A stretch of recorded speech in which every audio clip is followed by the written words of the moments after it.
एक तो आपके ज्ञान को बढ़ाता है और आगे जाके आपकी प्रतियोगी परीक्षाओं में भी आपकी सहायता करता है। पहली बात, बाकी बच्चे जो नीचे बैठे शांत रहेंगे। पहले दो क्वेश्चन हर सदन से पूछे जाएंगे, लेकिन ये पास नहीं होंगे। ऑप्शन आपको पहले दो क्वेश्चन में आपको मिलेगा, लेकिन ये पास नहीं होंगे। ठीक, ना ही दूसरे हाउस को इसका बोनस मिलेगा। तो आरंभ करते हैं हम प्रथम चरण इतिहास के कुछ प्रश्नों से। शिवाजी, आप तैयार हैं? रेडी? शिवाजी आप के लिए ताली बजाइए।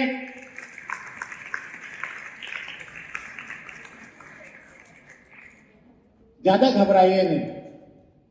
ठीक, कक्षा 8वीं तक के ही प्रश्न लिए गए हैं। शिवाजी हाउस, आपको ऑप्शन दिए जाएंगे। भगवान बुद्ध का वास्तविक नाम क्या था? अशोक, नागार्जुन, सिद्धार्थ या विक्रम? बीच में कोई नहीं बोलेगा, ऑडियंस से कोई नहीं बोलेगा। सिद्धार्थ। आपसे फिर बुलाया जाएगा और यहां स्टेज पे आपको बुलाया जाएगा। सिद्धार्थ। शाबाश। इनको 5 अंक दिए जाते हैं। स्कोरर, अब बारी आती है टैगोर हाउस की। टैगोर हाउस तैयार है? संस्कृत में व्याकरण की रचना किसने की थी? पाणिनि, भास्कर, प्रेमचंद या अश्वघोष? संस्कृत में व्याकरण की रचना किसने की थी? पाणिनि, भास्कर, प्रेमचंद या अश्वघोष? पाणिनि। शाबाश, शानदार, ताली बजाइए इनके लिए। 5 अंक। अब अशोका हाउस तैयार है? अशोका हाउस, भगवान बुद्ध ने अपना प्रथम उपदेश किस स्थान पर दिया था? भगवान बुद्ध ने अपना प्रथम उपदेश किस स्थान पर दिया था? लुम्बिनी, प्रयाग, सारनाथ या गया? आपने 6 सुन लिया है। कहां दिया था? शाबाश, सारनाथ में दिया था। अब बारी आती है रोमन हाउस की। गार्गी। गार्गी कौन थी? गार्गी कौन थी? बौद्ध धर्म प्रचारक, महिला उपनिषद चिंतक, राजा महिपाल की पत्नी, अश्वत्थामा की बहन? गार्गी कौन थी? बौद्ध धर्म के प्रचारक, महिला उपनिषद चिंतक, राजा महिपाल की पत्नी, अश्वत्थामा की बहन? गार्गी। महिला उपनिषद चिंतक। शाबाश, महिला उपनिषद चिंतक की गार्गी। Very good. तो प्रथम चरण आते आते मेरे ख्याल में सभी सदन के अंक बराबर हैं। अब बारी आती है, अब आपको ऑप्शन नहीं मिलेंगे। ऑप्शन नहीं मिलेंगे, लेकिन आप प्रश्न पास होके दूसरे सदन के पास जा सकता है। शिवाजी हाउस, मौर्य साम्राज्य का संस्थापक कौन था? मौर्य साम्राज्य का संस्थापक कौन था?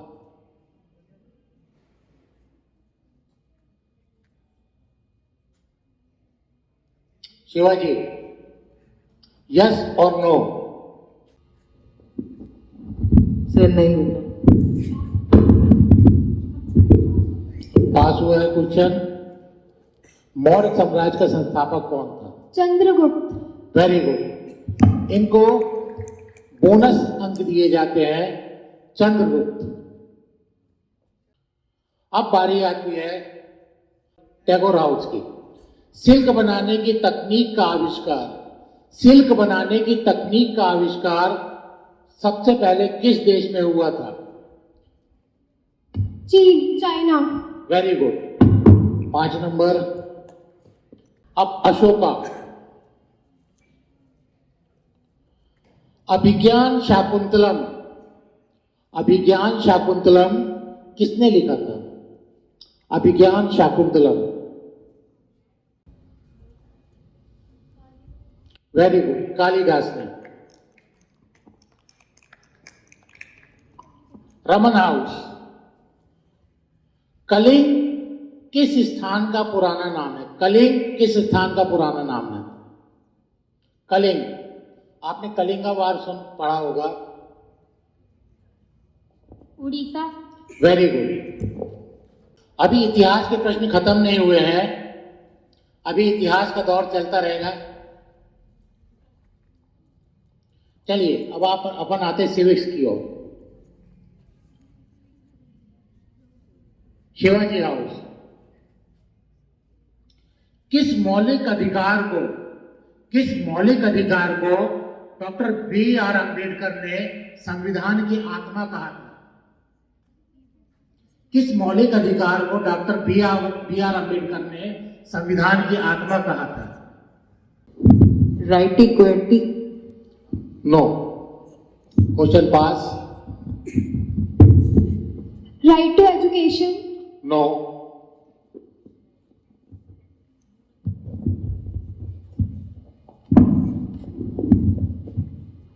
किस मौलिक अधिकार को डॉक्टर भीमराव अंबेडकर ने संविधान की आत्मा कहा था?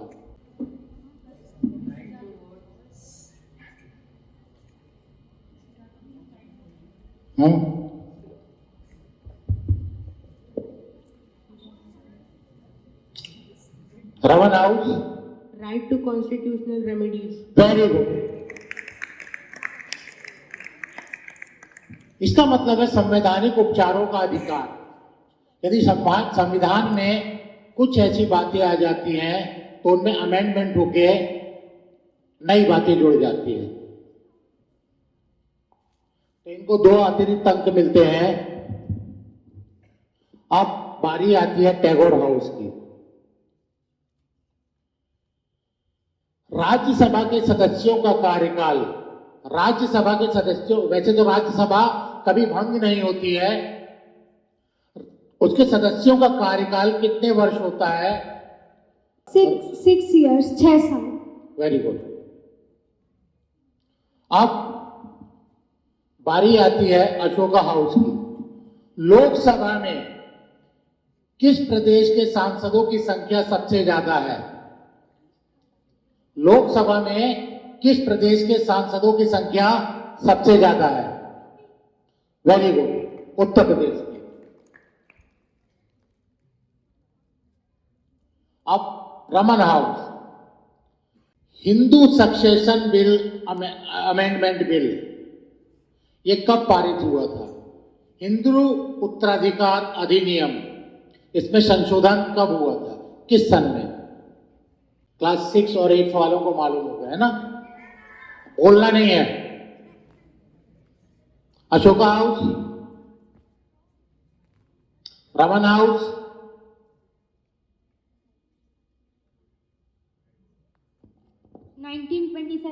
नो। अच्छा, सभी ने गलत उत्तर दिया। अब ऑडियंस की बारी है। 2000। Very good. ऑडियंस नहीं, आपकी बारी आ गई तो पूछ लिया था। अब बारी है कौन से हाउस की? शिवाजी। सुप्रीम कोर्ट के जजों की रिटायरमेंट अर्थात सेवानिवृत्ति की आयु कितनी होती है? सुप्रीम कोर्ट के जजों की सेवानिवृत्ति की आयु क्या होती है? 60। पास। गलत। 62। गलत। अशोका हाउस। वेरी गुड, 65 होती है। 8th क्लास वालों को मालूम है? अब बारी आती है टैगोर हाउस की। आपने देखा होगा संविधान में कि अनुसूची में कई विषय शामिल हैं, अलग अलग विषयों पर अलग अलग कानून बनते हैं। तो मैं बात करता हूं रेलवे। संविधान की किस सूची का विषय है? रेलवे।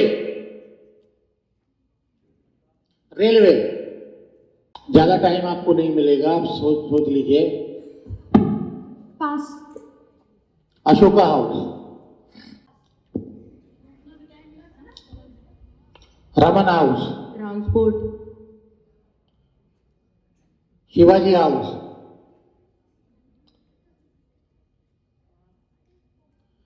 रेलवे। देखिए 3 सूची होती है, केंद्र, राज्य और संवर्ती। तो रेल किसका है? 8th क्लास वाले। तो किसी को कोई अंक नहीं मिलता है। अब बारी है मेरे ख्याल से कौन से हाउस की? अशोका हाउस की। हाँ, इपिक। इपिक का फुल फॉर्म क्या है? EPIC, EPIC, EPIC. इपिक। पास। रमन हाउस। इपिक का फुल फॉर्म क्या है? EPIC। Shivaji, Tagore,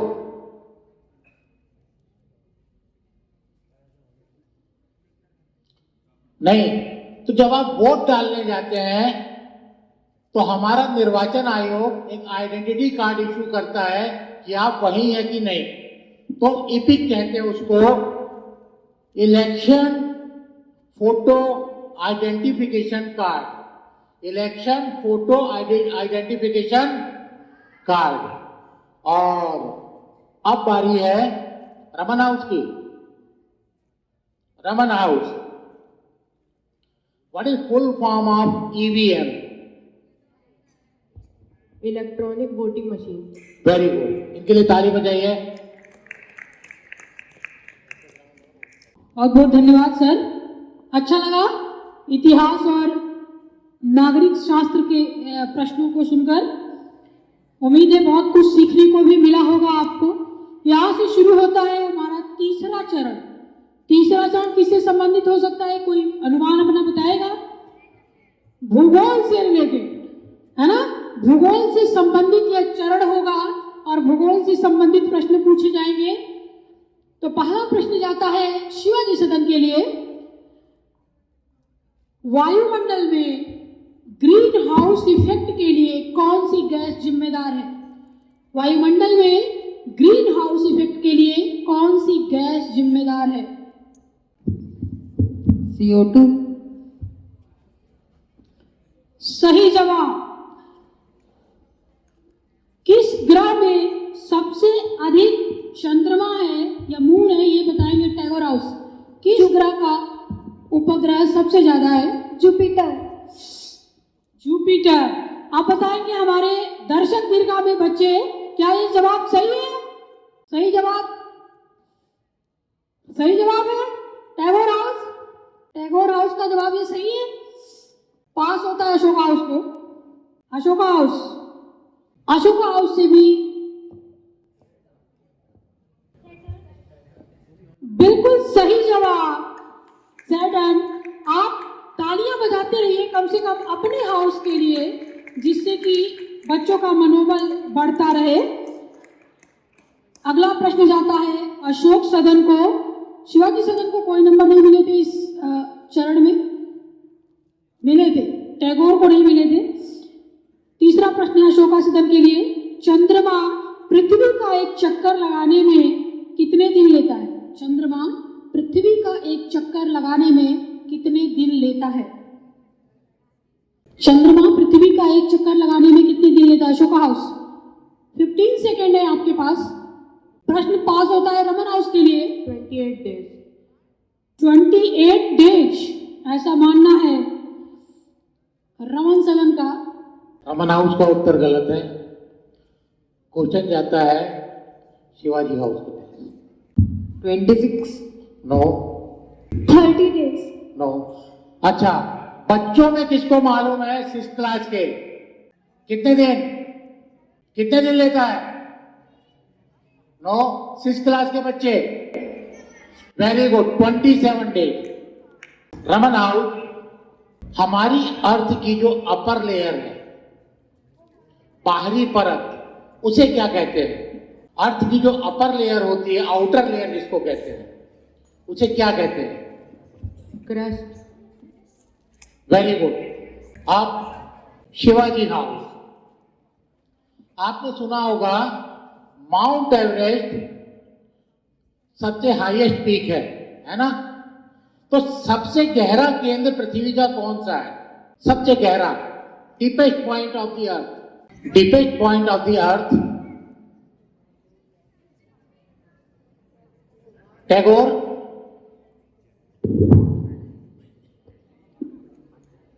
Tagore, Bermuda Triangle.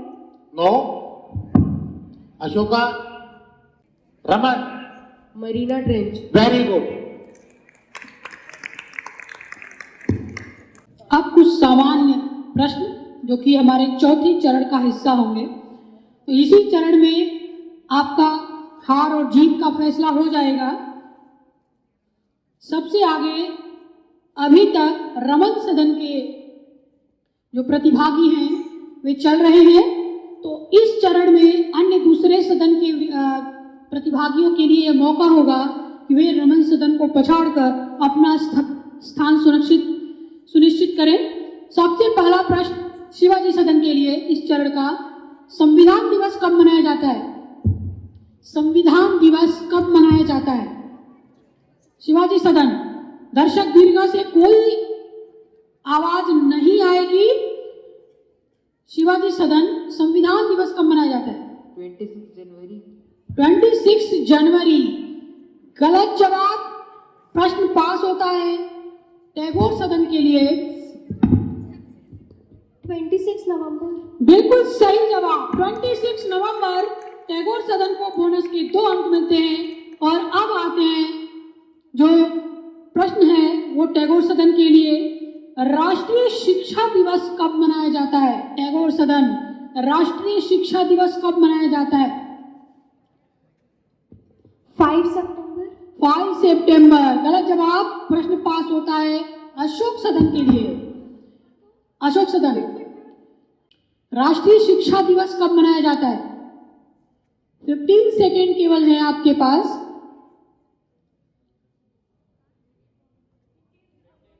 15 सितंबर। गलत जवाब, प्रश्न जाता है रमन हाउस को। रमन हाउस, राष्ट्रीय शिक्षा दिवस कब मनाया जाता है? राष्ट्रीय शिक्षा दिवस कब मनाया जाता है? 5 September. 5 सितंबर। गलत जवाब, प्रश्न जाता है शिवाजी हाउस को। शिवाजी हाउस के पास एक आखिरी मौका इस प्रश्न का जवाब देने का। 16 September. 16 सितंबर। गलत जवाब, प्रश्न जाता है दर्शक दीर्घ में। कौन जवाब देना चाहेगा? हाथ उठाओ। चलिए आते हैं 8th क्लास की। 11 नवंबर। सही जवाब, बिल्कुल सही जवाब। 11 नवंबर को राष्ट्रीय शिक्षा दिवस मनाया जाता है। आपने जो बताया वो शिक्षक दिवस था, ये शिक्षा दिवस है। अगला प्रश्न अशोक सदन के लिए, राष्ट्रीय युवा दिवस कब मनाया जाता है? राष्ट्रीय युवा दिवस कब मनाया जाता है? अशोक सदन, राष्ट्रीय युवा दिवस कब मनाया जाता है?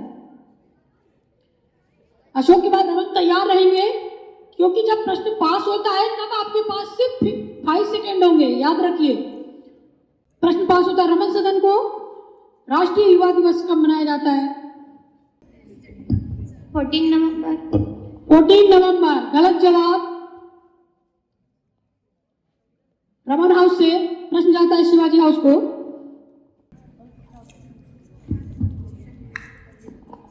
प्रश्न टैगोर सदन के लिए, टैगोर सदन के लिए प्रश्न, और ये प्रश्न जाता है दर्शकों के लिए। हाथ उठाएंगे आप,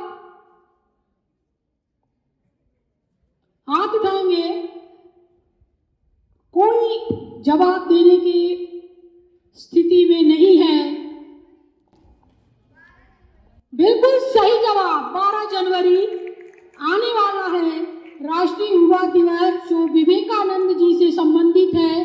तो जो भी दिवस मनाया जाता है विद्यालय में, जो भी जयंती मनाई जाती है, आप सबको उसे ध्यान से न केवल सुनना है बल्कि उसके इतिहास को भी जानना है, वो क्यों मनाया जाता है। आप चीजों को ध्यान से नहीं सुनते, इस कारण से जब ऐसे प्रश्न आपसे पूछे जाते हैं तो आप नहीं बता पाते, जबकि ऐसा कोई दिवस इसमें से नहीं था जो विद्यालय में नहीं मनाया जाता है। आखिरी प्रश्न है रमन सदन के लिए, विज्ञान दिवस कब मनाया जाता है? रमन सदन से पास होता है प्रश्न शिवाजी सदन के लिए। ये इस चरण का आखिरी प्रश्न है। विज्ञान दिवस कब? 26 जुलाई। 26 जुलाई गलत जवाब। प्रश्न टैगोर सदन के लिए। प्रश्न अशोक सदन के लिए। 28 जनवरी, फरवरी। बिल्कुल सही जवाब। 2 अंक बोनस के अशोक सदन को। और यहां पर यह चरण समाप्त होता है। आते अंतिम चरण की तरफ और बात करते हैं कुछ नारों की। ये नारे किन्होंने दिए थे? बहुत आसान से प्रश्न है, क्योंकि यहां हम चाहते हैं कि आप अच्छे नंबर लेकर आए। पहला प्रश्न शिवाजी सदन के लिए, इंकलाब जिंदाबाद का नारा किसने दिया था? इंकलाब जिंदाबाद का नारा किसने दिया था? गांधी जी। गांधी जी। बिल्कुल गलत जवाब। प्रश्न आता है टैगोर सदन के लिए।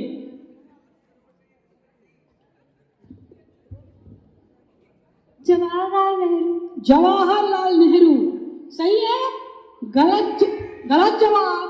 प्रश्न आता है अशोक सदन के लिए। अशोक सदन, इंकलाब जिंदाबाद का नारा किसने दिया था? चंद्रशेखर आजाद। गलत जवाब। रमन सदन, भगत सिंह। बिल्कुल सही जवाब। रमन सदन से ये जो लड़की की आवाज आ रही है, पता नहीं कहां से आ रही है। जब आ रही है मैं कंफ्यूज हो जा रही, दूसरे सदन की तो नहीं बोले, तो इधर करके बेटा बोलना। तो रमन सदन को मिलते हैं 2 अंक बोनस के। अब आते हैं टैगोर सदन की तरफ। अंग्रेजों भारत छोड़ो का नारा किसने दिया था? अंग्रेजों भारत छोड़ो का नारा किसने दिया था? टैगोर सदन। 15 सेकेंड का टाइम।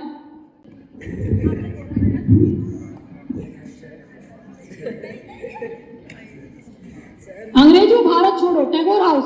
प्रश्न पास होता है अशोक हाउस के लिए। अशोक हाउस, जवाहरलाल नेहरू। गलत जवाब। प्रश्न रमन सदन के लिए, अंग्रेजों भारत छोड़ो। प्रश्न शिवाजी सदन के लिए। शिवाजी सदन। प्रश्न दर्शकों के लिए, हाथ उठाना है बेटा, बोलना नहीं है। जिसको जवाब देना है हाथ उठाना है। अंग्रेजों भारत छोड़ो किसका नारा है? स्टेज के बच्चों को मौका नहीं मिलेगा, दर्शकों को भी। महात्मा गांधी जी। बिल्कुल सही जवाब। जोरदार तालियां बच्चे के लिए जिन्होंने सही जवाब दिया है। अंग्रेजों भारत छोड़ो, महात्मा गांधी ने सन 1942 ईस्वी में यह नारा दिया था। दूसरा प्रश्न अशोक सदन के लिए, दिल्ली चलो। दिल्ली चलो का नारा किसने दिया था? अशोक सदन, दिल्ली चलो का नारा किसने दिया था? दिल्ली चलो। जिसको भी बोलना है वो माइक में बोलेगा। सुभाष चंद्र बोस। बिल्कुल सही जवाब। अशोक सदन को मिलते हैं 5 अंक। अब आते हैं रमन सदन के लिए। रमन सदन के लिए जो नारा है, करो या मरो का नारा किसने दिया था? करो या मरो का नारा किसने दिया था? रमन सदन। आखिरी प्रश्न इस प्रश्नोत्तरी का, करो या मरो का नारा किसने दिया था? रमन सदन। प्रश्न शिवाजी सदन के लिए। प्रश्न शिवाजी सदन को पास होता है।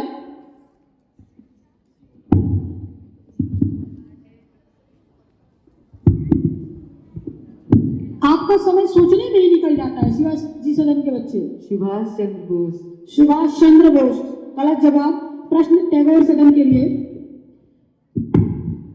करो या मरो का नारा किसने दिया था? भगत सिंह। भगत सिंह गलत जवाब। अशोक सदन, अशोक सदन, जवाहरलाल नेहरू गलत जवाब। और यहाँ पे प्रश्न आता है दर्शकों के लिए, यहाँ के बच्चों को छोड़कर इधर के बच्चे बताएंगे कि आखिर करो या मरो का नारा किसने दिया था। वहां पीछे के बच्चों के उत्तर नहीं दिए जाएंगे। हाँ, अनंत, सरदार वल्लभ भाई पटेल बिल्कुल गलत जवाब। और कोई प्रयास करना चाहता है? चंद्रशेखर गलत जवाब। और कोई? और कोई हाथ खड़ा कर सकते हैं आप? महात्मा गांधी बिल्कुल सही जवाब। सामूहिक उत्तर था। 11वीं के बच्चे झुंड में ही आते हैं, कभी अकेले नहीं आते। इस बात को एक बार फिर इन्होंने साबित कर दिया। तो यहाँ पर प्रश्नोत्तरी समाप्त होती है और प्रश्नोत्तरी के समाप्त होने के बाद जो परिणाम है वो हमारे हाथों में है। परिणाम हम बताने से पहले एक बार दर्शकों से पूछना चाहेंगे, तीसरे स्थान पे कौन होगा? टैगोर। किस हिसाब से? टैगोर। सबसे पीछे, सबसे तीसरे स्थान पे शिवाजी हाउस 10 अंकों के साथ। दूसरे नंबर पे है टैगोर हाउस 19 नंबर के साथ, 19 अंकों के साथ टैगोर हाउस दूसरे नंबर पे।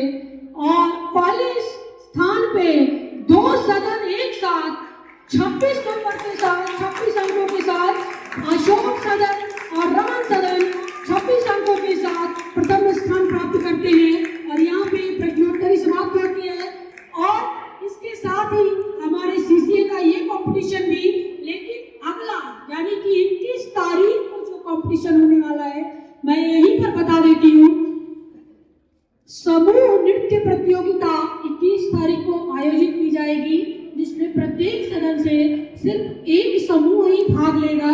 तो सभी हाउस मास्टर से अनुरोध है कि वे सोमवार को ही बच्चों का सिलेक्शन कर लें और उनके नाम की सूची सीसीए डिपार्टमेंट को जमा कर दें। एक बार पुनः प्रतिभागियों के लिए जोरदार तालियां। और प्रश्नों को तैयार करने के पीछे श्री डी.के. पुरोहित सर और श्री दीपक सर के लिए जोरदार तालियां। अब सभी आप अपने अपने स्थान पे खड़े हो जाएंगे।